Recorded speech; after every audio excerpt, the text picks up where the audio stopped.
ចាចេញពីក្រុងសួងមកក៏បន្តដំណើរទៅសៀមរាបចានេះគឺជាទិដ្ឋភាពតាមផ្លូវខ្លះចាឆ្លងកាត់ស្រុកជាច្រើនខាងសន្ទុកកំពង់ធំអីហ្នឹងណាចាកាត់តាមនឹងដែររីឯអាកាសធាតុវិញគឺរាងក្តៅបន្តិចបងប្អូនធម្មតាទេព្រោះថាគឺជាខែប្រាំងណារដូវចូលឆ្នាំខែចែកចូលឆ្នាំនោះគឺថាក្តៅហួតហែងតែម្ដង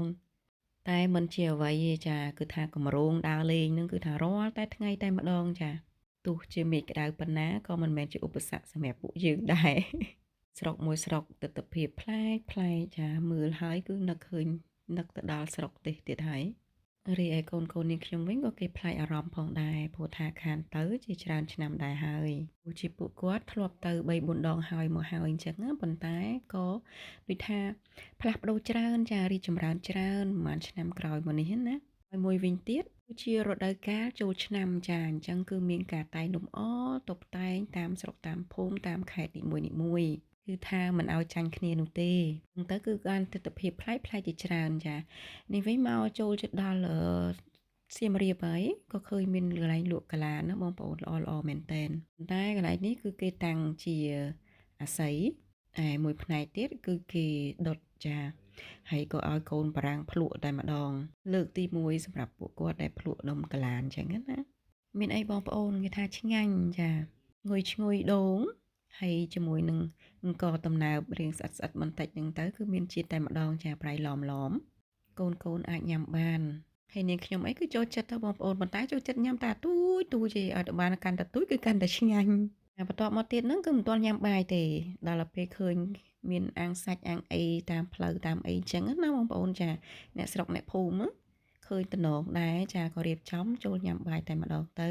ថាមេក៏រៀងល្ងិតដែរហើយនាំបងប្រាំងនិងកូនញ៉ាំបាយបែបខ្មែរយើងម្ដងបងប្អូនចាហើយចំមកកន្លែងនេះទៀតគឺពួកគាត់រៀបចំបានល្អហើយសាច់អាំងសាច់អីគឺទៅតាមតំបន់អញ្ចឹងណាប្រហុកដុតប្រហុកអីចាសាច់ក្រកសាច់ត្រីអីអញ្ចឹងទៅគាត់រៀបចំវិញគឺរៀបចំជាមួយនឹងស្លឹកឈូកចាអត់មានប្រើផ្លាស្ទិកឬមួយក៏ថង់អីរញ៉េរញ៉ៃនោះទេបងប្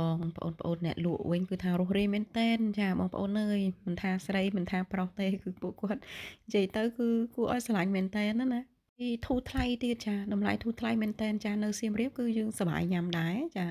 ធូរថ្លៃជាងកន្លែងផ្សេងហើយប្តីនេះខ្ញុំហើយនឹងកូនគាត់ឃើញទិដ្ឋភាពបែបនេះគឺគាត់ប្លែកអារម្មណ៍ដែរ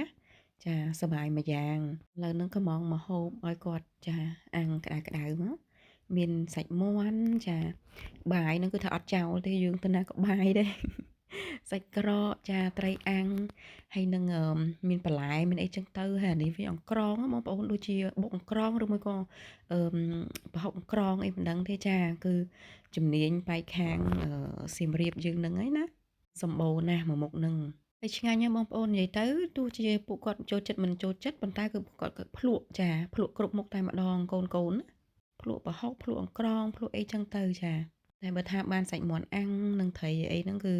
ចាចូលចិត្តញ៉ាំបានច្រើនសាច់ក្រកអីហ្នឹងពួកអីនេះខ្ញុំទម្លាប់ឲ្យញ៉ាំដែរអញ្ចឹងណាកន្លែងគាត់ហ្នឹងតម្លៃធូរថ្លៃហើយរសជាតិគឺឆ្ងាញ់ចាញ៉ាំរួចរាល់ហើយក៏បន្តដំណើរទៅមុខទៀតចាថ្ងៃនេះមេឃក្តៅខ្លាំងណាស់ដល់អញ្ចឹងទៅភ្លៀងមកប្រាវបងប្អូនអើយតែរាំងភ្លៀងអញ្ចឹងពួកយើងទៅរកកន្លែងគេងអញ្ចឹងណាចាអញ្ចឹងជួបនាងខ្ញុំនៅវីដេអូក្រោយៗទៀតពីទីក្រុងសៀមរាបអរគុណ